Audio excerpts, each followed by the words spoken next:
Random House Audiobooks presents Back When We Were Grown-Ups by Anne Tyler. Read for you by Blair Brown. 1. Once upon a time, there was a woman who discovered she had turned into the wrong person. She was 53 years old by then, a grandmother, wide and soft and dimpled, with 2 short wings of dry, fair hair flaring almost horizontally from a center part. Laugh lines at the corners of her eyes, a loose and colorful style of dress edging dangerously close to bag lady. Give her credit. Most people her age would say it was too late to make any changes. What's done is done, they would say. No use trying to alter things at this late date. It did occur to Rebecca to say that, but she didn't. On the day she made her discovery, she was picnicking on the North Fork River out in Baltimore County.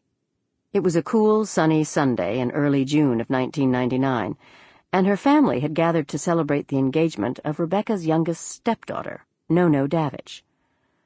The Daviches' cars circled the meadow like covered wagons braced for attack. Their blankets dotted the grass, and their thermos jugs and ice chests and sports equipment crowded the picnic table.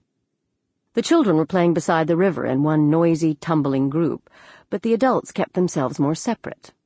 Alone or in twos, they churned about rearranging their belongings, jockeying for spots in the sun, wandering off hither and yon in their moody Davich manner. One of the stepdaughters was sitting by herself in her minivan. One of the sons-in-law was stretching his hamstrings over by the runner's path. The uncle was stabbing the ground repeatedly with his cane. Goodness, what would Barry think? Barry, the new fiancé. He would think they disapproved of his marrying No-No. And he would be right. Not that they ever behaved much differently under any conditions. Barry had a blanket mostly to himself because No-No kept flitting elsewhere. The tiniest and prettiest of the Davich girls, a little hummingbird of a person, she darted first to one sister and then another, ducking her shiny dark cap of hair and murmuring something urgent. Murmuring, "Like him, please," maybe. Or, at least make him feel welcome. The first sister grew very busy rummaging through a straw hamper. The second shaded her eyes and pretended to look for the children. Rebecca, who earned her living hosting parties, after all, felt she had no choice but to clap her hands and call, "Okay, folks!" Languidly, they turned.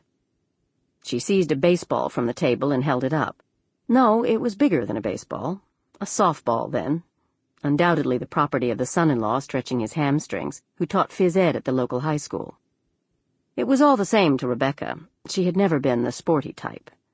Still, "Time for a game, everybody," she called. "Barry? No-No? Come on now. We'll say this rock is home plate. Zeb, move that log over to where first base ought to be. The duffel bag can be second, and for third, who's got something we can use for third?" They groaned, but she refused to give up. "Come on, people. Show some life here. We need to exercise off all that food we're about to eat." In slow motion, they began to obey, rising from their blankets and drifting where she pointed. She turned toward the runner's path and, "Yoo-hoo, Jeep!" she called. Jeep stopped hugging one beefy knee and squinted in her direction. "Haul yourself over here," she ordered. "We're organizing a softball game."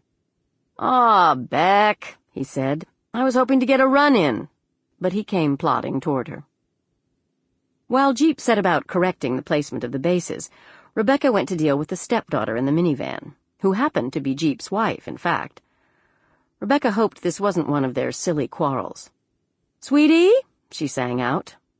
She waded through the weeds, scooping up armfuls of her big red bandana print skirt. "Patch! Roll down your window, Patch. Can you hear me? Is something the matter?" Patch turned and gazed out at her. You could tell she must be hot. Spikes of her chopped black hair were sticking to her forehead, and her sharp freckled face was shining with sweat. Still, she made no move to open her window. Rebecca grabbed the door handle and yanked it, luckily just before Patch thought to push the lock down. "Now then," Rebecca caroled, "what's all this about?" Patch said, "Can't a person ever get Sample complete. Ready to continue?